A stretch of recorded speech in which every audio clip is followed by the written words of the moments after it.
Everyone, welcome back to my channel. कैसे हैं आप सभी लोग? आई होप कि आप सभी अच्छे होंगे। तो आज दिन है थर्सडे और डेट है 26 नवंबर। तो सुबह से ही ये देखिए बारिश लगी पड़ी हुई है और पूरा नाइट बारिश हुई है और सुबह भी अभी बारिश ही हो रही है। बचपन के वो दिन याद आ जाते हैं जब बारिश होती थी तो हम इस इंतज़ार में रहते थे कि ये बारिश कंटिन्यूसली होती रहे और हमें एक दिन स्कूल से गोला मारने को मिल जाए। लेकिन ऐसा नहीं होता था, बारिश होते होते लेकिन स्कूल के टाइम तक बारिश हमेशा बंद हो जाती थी और फिर हमारे मम्मी पापा बोलते थे अब तो बारिश रुक गई है, अब स्कूल जाओ। और फिर क्या, हम लोगों को स्कूल जाना पड़ता था। ये बाहर का नज़ारा है और अंदर चल के मैं आपको अंदर का नज़ारा दिखा रही हूँ। तो ये देखिए, ये सारी जगह अंधेरा अंधेरा दिख रहा है, लाइट ऑन करने की ज़रूरत है। अभी सुबह के 8 बज रहे हैं और मैंने नहा लिया है। अब मैं बस पूजा करने जा रही हूँ। मेरे हस्बैंड अब कुछ दिनों से इस रूम में लेट रहे हैं और हम लोग हमारे मास्टर बेडरूम है उसमें लेट रहे हैं, मैं और क्यारा जाग गई है और अभी उसको वॉशरूम गई थी वो, तो वहाँ से लेके आई हूँ मैं। तो अभी वो ऐसे नंगू पंगू घूम रही है और वो अपने यहाँ डैडा के पास में आई है। तो मेरे हस्बैंड कुछ दिन पहले चेन्नई गए हुए थे एक मीटिंग के लिए और वहाँ से लौटने के बाद उन्होंने इस रूम में लेटने का डिसीजन लिया। वो बोले थे मैं 3 to 4 डेज़ इस रूम में लेटूँगा, उसके बाद और कुछ दिन क्यारा को भी थोड़ा दूर रखेंगे जिससे किसी तरीके की अगर कोई प्रॉब्लम होती है तो क्यारा और मैं उस चीज़ से थोड़ा दूर रहें। दिवाली क्लीनिंग के टाइम पे बालकनी भी क्लीन की थी तो हमने तो तुलसी जी को उठा के घर से बाहर रख दिया। घर से बाहर रखने के बाद मानो तुलसी जी तो ऐसे जैसे रूठ गई हो, वो मुरझा गई और सूख गई। तो ऐसे लगा जैसे मानो कि तुलसी जी तो बिल्कुल से रूठ ही गई हैं, कि उनको जैसे घर से निकाला कर दिया हो। वापस जब गमला लेके आए तो वो पूरी तरीके से सूख गई थी, तो मैंने उनको जो निकाल के अलग रख दिया और कुछ उसमें बीज डाल दिए हैं। मंडे को मैंने उसमें बीज डाले थे तो उसमें अच्छी खासी छोटी छोटी तुलसी के पौधे अब दिखने लगे हैं। इसके बाद मेरी ड्यूटी है वो किचन में स्टार्ट हो जाती है। मैं किचन में आ गई हूँ, यहाँ पोहा बनाने की जा रही हूँ। तो पोहा वाले बॉक्स में देखिए थोड़ा सा ही पोहा बचा है, तो इसको मैं एक किचन का में एक नोट पैड रखा है उसमें मैं नोट कर लूँगी कि अभी हमें जो ग्रॉसरी शॉपिंग के लिए जाना है तो हमें पोहा लेके भी आना है। साथ में मेरे पीनट भी ख़त्म हो चुके थे और बिना पीनट के तो पोहा अच्छा नहीं लगता है। तो ये घर से भेजी हुई मूंगफलियाँ हैं जो मेरी मदर इन लॉ ने भेजी थी और स्पेशली उन्होंने पोहा के लिए भेजी थी कि मैं इनको छील के इसके जो भी दाने हैं वो स्टोर कर लूँगी तो पोहा में यूज़ में आ जाएंगे, लेकिन टाइम नहीं मिलता है तो वो अभी ऐसे ही रखी हुई हैं। और यहाँ मैं एल्यूमिनियम की कढ़ाई यूज़ कर रही हूँ क्योंकि एल्यूमिनियम की कढ़ाई में पोहा जलता नहीं है। और मेरे पास 2 से 3 स्टील की कढ़ाई भी है, लेकिन स्टील की कढ़ाई में मुझसे पोहा जल जाता है, इसलिए मैं एल्यूमिनियम की कढ़ाई यूज़ कर रही। हाँ, एल्यूमिनियम हेल्थ के लिए अच्छा नहीं होता है, लेकिन कभी कभार मैं एल्यूमिनियम यूज़ कर लेती जैसे कढ़ी बनाने के लिए या पोहा बनाने में, क्योंकि कढ़ी और पोहा ये दोनों चीज़ें हैं वो मुझसे जल जाता है, तो मैं एल्यूमिनियम की कढ़ाई यूज़ करती हूँ।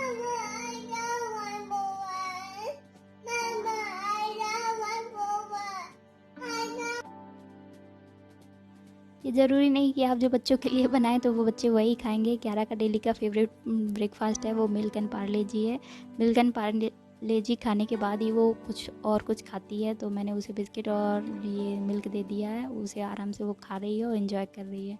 साथ में मैं आपको उस रूम में टंगे हुए कपड़ों के बारे में बता रही हूँ कि रात में बारिश होने की वजह से ये सारे कपड़े अंदर आ गए। हमने यहाँ डोरी बांध के यहाँ सारे कपड़े रखे। और जो क्यारा के पीछे एक टेबल दिख रहा है ये भी बालकनी में रखा हुआ था, हमने पेंट करने के लिए नीचे से उठाया था, तो वो अभी बारिश की वजह से वो भीग ना जाए इसलिए उसको अंदर रख लिया था। अभी थोड़ा घर मैशअप है तो, और ये देखिए क्या, ये जो टीवी के पास में ये टेबल रहता था, मीन्स जो टीवी रैक था उसको हम लोगों ने इस साइड वो मूव कर दिया है और क्यारा के सारे टॉय हैं वो इस टीवी के जस्ट नीचे रख दिए।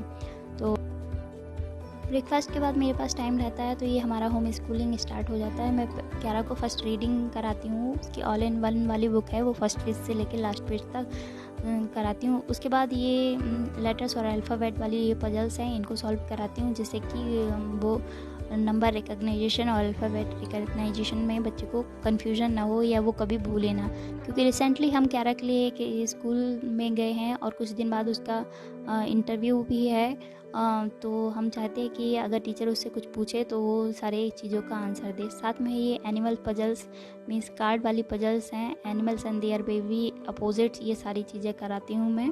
तो क्यारा को पढ़ाने के लिए मुझे 1 से 1.5 घंटा लग जाता है। मैं क्यारा को 1 से 1.5 घंटा देती हूँ, और क्योंकि वो स्लो करती है सारे चीज़ें, तो इतना टाइम हो जाता है कि हमें 1-1.5 घंटा लग जाता है। साथ में वो खेलने भी लगती है, साथ में मैं उसको वहाँ पे हल्का फुल्का कुछ फ्रूट्स रख लेती हूँ, वो खिलाती जाती हूँ और पढ़ाती जाती हूँ। तो ऐसा डेली का हमारा जो मेरे ब्रेकफास्ट के बाद मेरे पास जो टाइम रहता है, तो वो 1-1.5 घंटा मैं क्यारा को बैठ के पढ़ाती हूँ। मॉर्निंग में अगर मेरे पास टाइम रहता है तो मैं क्यारा को रीडिंग कराती हूँ। इवनिंग में जब क्यारा सो के जागती है तो मैं कुछ वर्कशीट कराती हूँ, जिससे कि उससे पेंसिल ग्रिपिंग है या पेंसिल होल्डिंग है वो अच्छा हो जाए।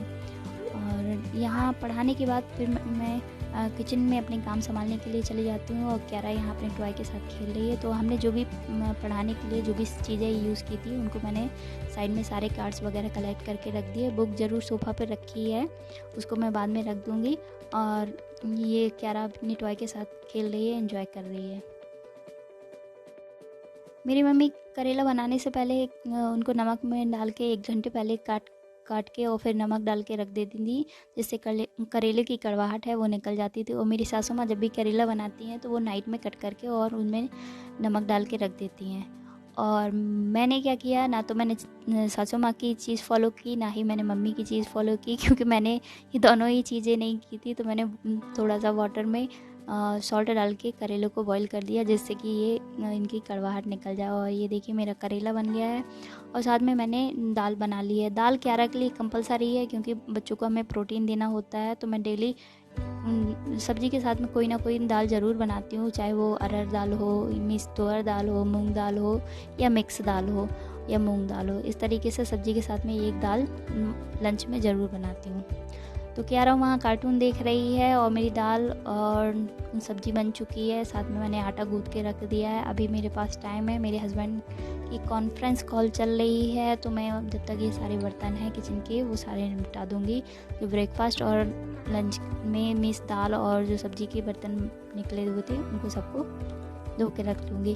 तो मैंने करेला बनाने के लिए वो पोहा वाली ही कढ़ाई यूज़ की थी, दूसरी कोई कढ़ाई नहीं निकाली थी, क्योंकि मैं और सारे बस बर्तन धोने के लिए इकट्ठा नहीं करने वाली। थोड़ी आलसी हूँ बर्तन धोने के लिए, ये सोचती हूँ जितने कम बर्तन निकलेंगे उतना अच्छा होगा, क्योंकि बर्तन धोने तो मुझे ही हैं। इसलिए पोहा वाली कढ़ाई को ही मैंने थोड़ा सा पानी डाल के उसको धो लिया और फिर उसी में ही करेला बना लिए।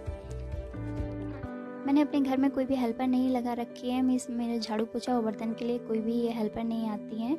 तो इस तरीके से मैं अपना काम खुद ही करती हूँ। मुझे अपने घर के सारे काम करना अच्छा लगता है, और कहते हैं कि आपके घर को केवल आप ही अच्छे से संभाल सकते हो। तो इस तरीके से मैं अपने घर को संभाल रही हूँ।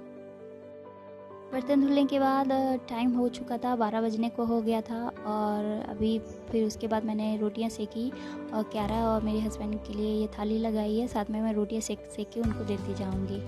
तो क्यारा को लंच कराने के बाद ऐसा होता है कि मैं उसको लंच कराने के बाद फिर उसको नहला देती हूँ और सुला देती हूँ। क्यारा को सुलाने के बाद मेरे पास ये कपड़े टांगने का काम रहता है। तो आज बारिश लगातार हो रही है, अभी पता नहीं ये कपड़े कितने दिन में सूखेंगे। और फिर उसके बाद मैंने ये काउंटर टॉप है ये क्लीन किया। आज हमारा मिल्क थोड़ा लेट आया था, तो ये मिल्क एक पैकेट है वो रह गया था, उसको बॉईल करने के लिए मैंने रख दिया है, वो गर्म हो गया। और नीचे अभी झाड़ू करूँगी। और साथ में ये जो नीचे आप डोरमेट देख रहे थे, वो डोरमेट है, वो मेरी सासू माँ ने हाथ से बनाया है और उन्होंने मुझे भेजा था, तो मैं इसको किचन में ही यूज़ कर रही हूँ। और साथ में फिर मैं यहाँ पे हॉल में जितना भी डस्ट है यहाँ झाड़ू करूँगी, और क्यारा के जो भी टॉय बिखरे हुए डले हैं उनको साथ में रखूँगी। तो इस तरीके से मेरा काम होता रहता है। उसके बाद क्यारा अभी 1 घंटा या 1.5 घंटा सोएगी। इसके बाद मैं घर का और भी जितने मेरे पास काम रहेंगे मैं उन सारे काम को निपटाऊँगी। और अगर क्यारा ज़्यादा देर तक सोती है तो उसके बाद मैं थोड़ा बहुत अपने बुक्स या एडिटिंग वगैरह है ये सारी चीज़ें कर लेती हूँ।